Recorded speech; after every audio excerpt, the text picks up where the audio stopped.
Okay, I'm going to tell you a little bit about these unwritten rules that you have to deal with at companies, and I'm going to start right away. It's very black and white, and the unwritten rules are mainly masculine rules. So I'm going to show you two videos where we can find out where the differences start, when we're young boys and young girls, but you will see them in a few minutes. But first I want to tell you a story of my own, how I discovered several unwritten rules. When I was working at what I call, when I was really working, I had a real job, that's what I call it. It was longer than 30 years ago.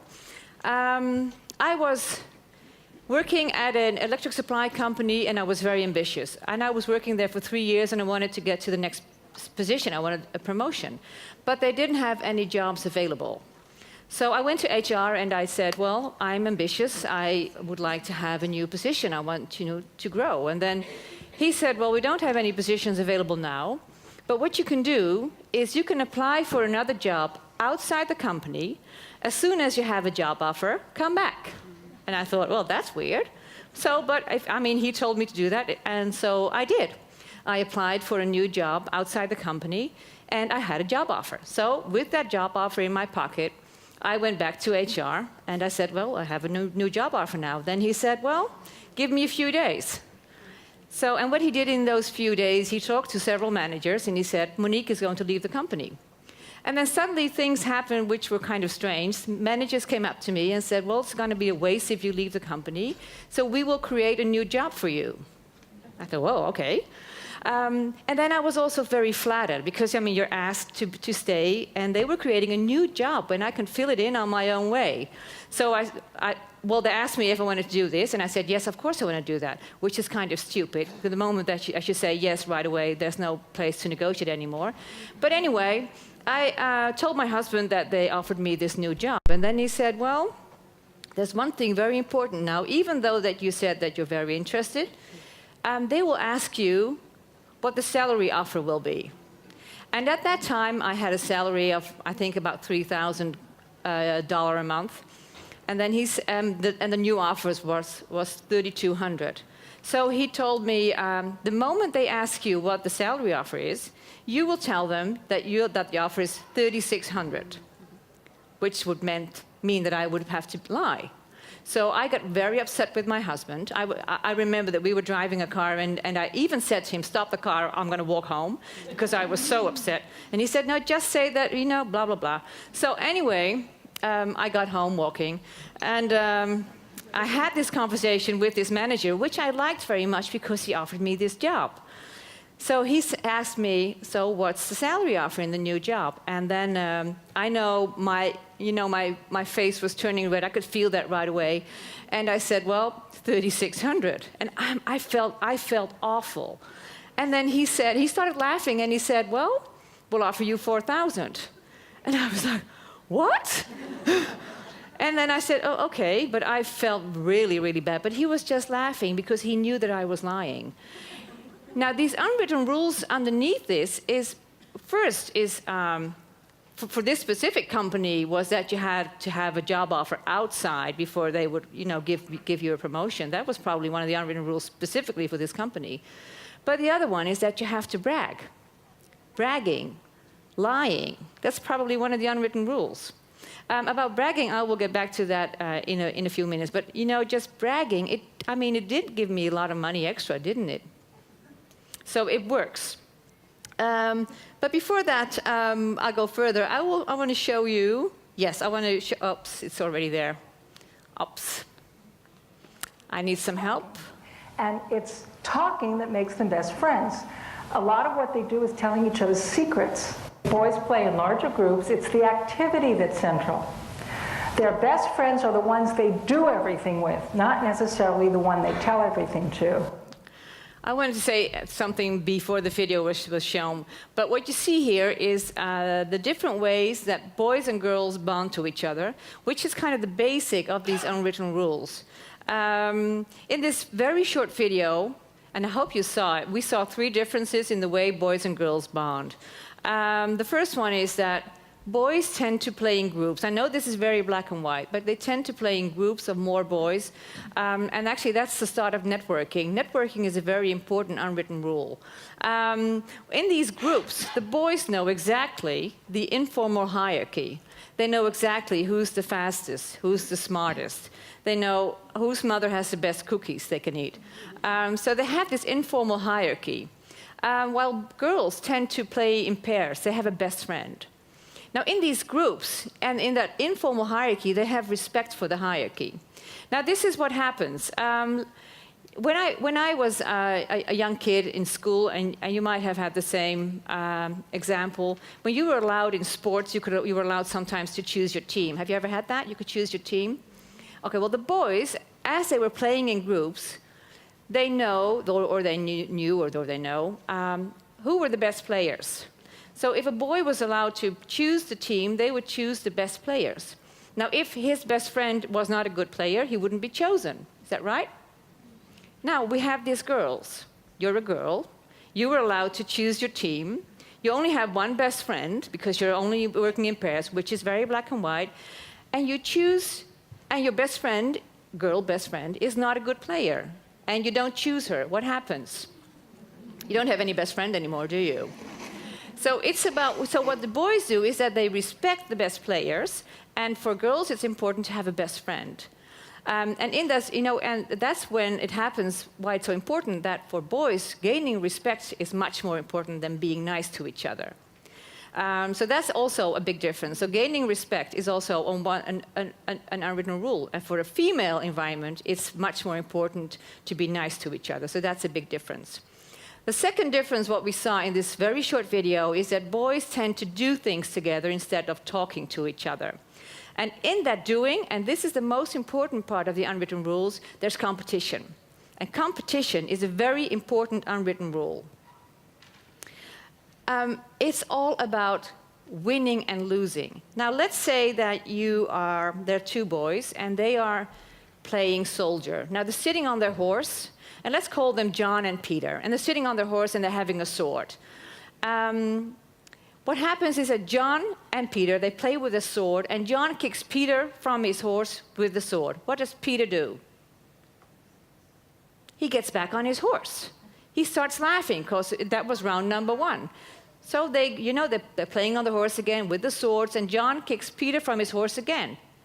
Peter gets back on his horse, and they're having lots of fun. It's all about rounds, round number one, round number two. It happens round number three. It's the same thing happens. Now we have John and Jennifer, and John kicks Jennifer from her horse. What does she do? She starts crying. She starts crying, goes to her mother, and says, I don't want to play with John anymore.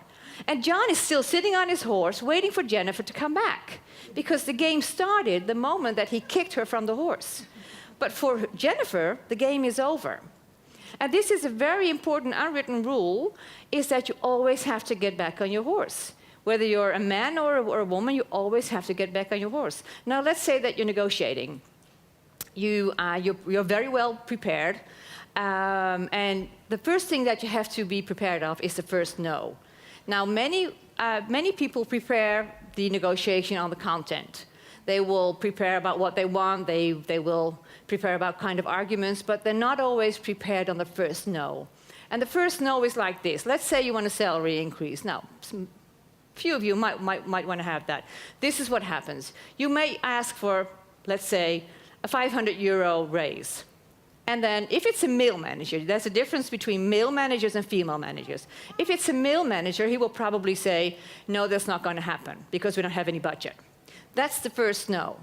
Many women take the no very seriously, and they think, okay, this is a no, the negotiation stops. You get kicked off your horse. But if it's a male manager, this is the introduction to start the game. This is the moment to play the negotiation game. So the moment he says, no, we don't have any budget, you come with your first argument. And for instance, you say, well, looking at my last year's results, I think a salary rise of 800 euros, I don't know what I asked, is very correct at the moment. And then he will say no again. For instance, he will say, well, if I give you a salary rise, I have to give the whole department salary rises. And that's the invitation to come with argument number two. So it's all rounds.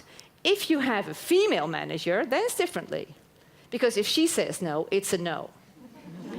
Yeah. And this is interesting when we're getting more female managers managing men as well. And this is very black and white. This is what happens. So he wants a salary rise, and he goes up to his female manager. And he says, I want a salary rise of 500 euros. Who cares? And then she says, no, we don't have budget. And then he says, OK, this is fun. We're going to start now. So he will say, OK, looking at my results of last year, I believe that a 500 euro rise is very correct at the moment. And then she will say no again. And then he will say, oh, she's good in negotiation. This is fun.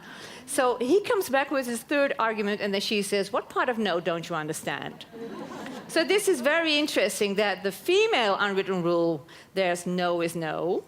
The male masculine, or the male unwritten rule means the no is where we're going to start. So realize that there's a difference between female unwritten rules and male unwritten rules. And this is very black and white, I realize that, but I really want to show you that because it's, you just have to know them. Because I always say, you have to know the rules, then you can choose to play by a few of these rules, then you can gain more influence, and then you can change some of these rules. Now, let's go to the next video, and it's about, we'll see 4 boys in a tunnel, and they are talking to each other about how high they can hit a ball. My daughter way up to there. Stand here. Mine's up to the sky. Oh! Oh man! My daughter way up to heaven. Mine's Mine's up all the way up to God. Mine is good. Okay, these boys are bragging, correct? Okay. Are they telling the truth? No. They're not telling the truth. Are they having fun? They're having lots of fun.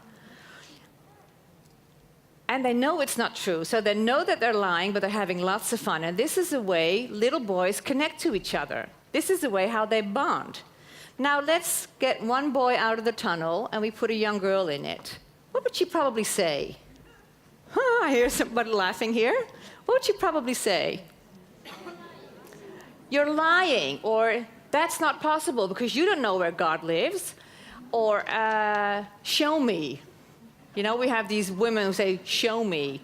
Well, that's not going to work. And the point is, when we show this to groups with only men, the first thing is that they say, we'll kick her out of the tunnel, and she's not allowed to play with us anymore. So you have to understand that the masculine rule is you have to brag, and it's a game. It doesn't have to be true. Actually, that is a very important unwritten rule. What you say doesn't have to be true, like what I did with my salary offer. It doesn't have to be true. Now, I know this is going to feel uncomfortable. And I always say, the moment it feels comfortable, you're not learning anything. So I trigger you just to feel much more uncomfortable, because that's the way to learn. So bragging is a point. So now let's say we'll put one girl in it, and she says you can't do it. At that moment, she stops the game. It's done. But at the moment that she plays the game, this is what happens. She might say, well, I kicked my ball that high, it never comes back. So she's in the game. And then these boys will say, oh, wow. But that's only round number 1. And then round number 2 comes. But as a girl, you've never learned that because you were sitting on the car tire just talking to your best friend. You have never played the game with competition about winning and losing, and that's very important. So bragging is a very important unwritten rule, so I want you to challenge yourself to do it once in a while. And I always say, the moment you feel, and this is specifically for women now, and a few men, I think, the moment you feel as if you're bragging, you're probably telling the truth. Think about that part. And what I mean by that is, showing your results, telling your results, sharing your accomplishments. That feels as if you're bragging, but that's just the truth. Now let's look at some other unwritten rules. Well, this is the bragging one. Show your results. Now, why would this be so important, to show your results? Because many of you will probably think, it's just my work. I get paid for my work. Is that correct? That's what you do. But you have to realize that if you work for a manager, he manages or she manages more people. So if he or she has to find out what all your results were, that's a lot of work. So you have to tell him or her, and then you'll help him or her by sharing your results. Now, I have an example of a woman I coached, and this what happened. She won a very big client for the company, and that was on a Tuesday.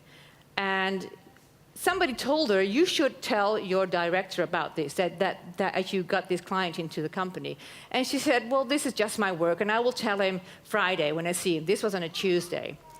Thursday night, her director met this client, and this client said, wow, we have a good deal with your company, and he had no clue.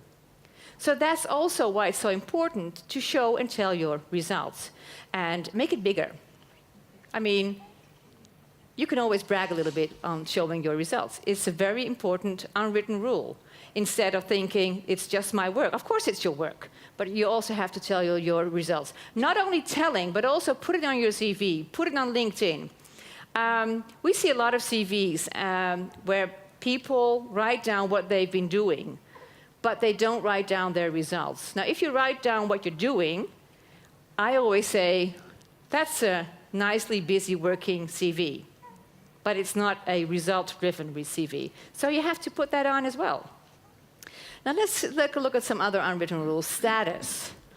Status is a very important thing in the unwritten rules. Now I remember that one day I had a talk with a high police officer, and it was about an assignment to get a female interim manager into his company. And that was years ago. That was actually the week before the iPhone came to the Netherlands. And let's say that was on a Friday, and I was there on Tuesday. So I went into his room, and there was this very big table, and there was nothing on the table except for the iPhone. But the iPhone would be in the Netherlands on Friday, and this was Tuesday, so we had it before. So I thought, okay, this is a status thing. This is a status unwritten rule. I have to use that. And I was very well prepared, and I had all the data about female interim managers and stuff like that. So I went into the room, grabbed the iPhone, and said, wow, you have an iPhone.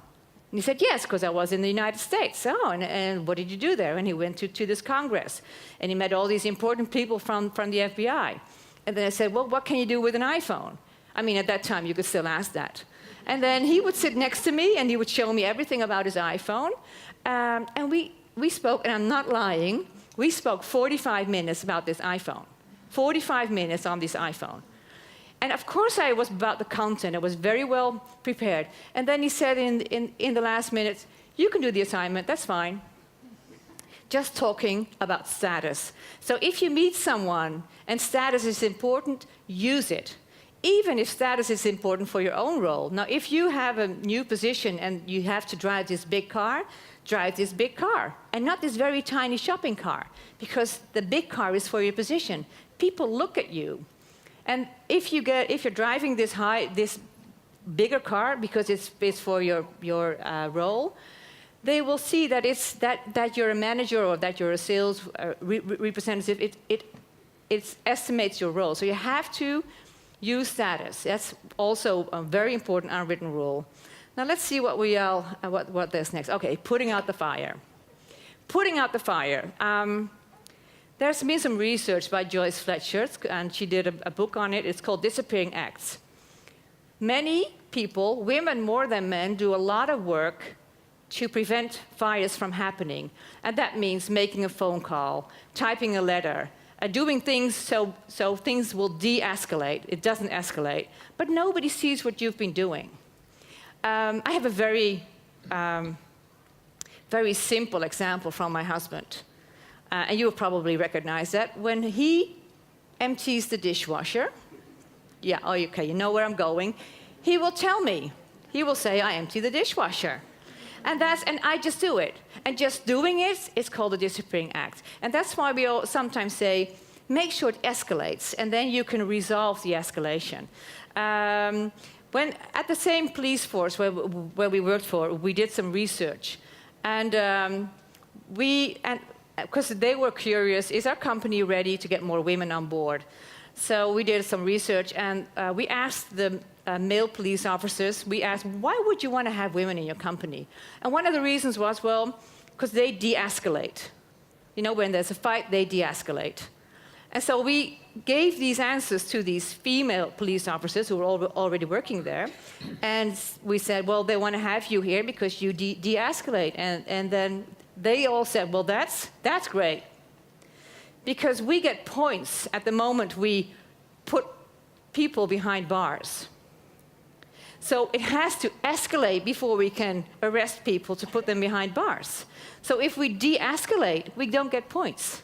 And the police officers the police force didn't have a clue about that.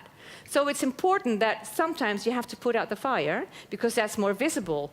Escalating, arresting people is much more visible than de-escalating, putting all the work in de-escalating things. So putting out the fire is a very important unwritten rule. Now, I can imagine that as a woman, when you see this and you're hearing all these masculine rules and you're thinking, do I really have to do that? Because I want to be myself, I want to be authentic. And I always say, well, you have to see it as riding a bike. When you were a young kid, you had a small bike with these side wheels, and then one day the side wheels get off. And it's kind of, you know, if you feel the tension and you're kind of scared because you're afraid that you fall off the bike. And the first time the side wheels are off, you're biking and it's like, okay, this is uncomfortable, but I'm still on my bike. And the second time it gets easier and it gets easier. And the same thing is with these unwritten rules. It's get easier the more times you do it. So adapting these unwritten rules is like riding a bike. But if you do it too much, then there is a risk that people will see you as a bitch. And this is specifically for the women, not for the men, it's specifically for the women. Maybe they will see you as a bitch. You know what it stands for, bitch? Bitch stands for being in total control of herself. So if anybody calls you bitch, just say thank you. Because that means that you are very much practicing with these unwritten rules. Now, it's a game. Play by these rules, and you can change the rules. What I said before, it will feel uncomfortable. It has to feel uncomfortable. But the moment it feels uncomfortable, you practice a lot, and I want you to challenge and to get to my next speaker, and you will introduce her, to be and dare to be the next token woman. Thank you.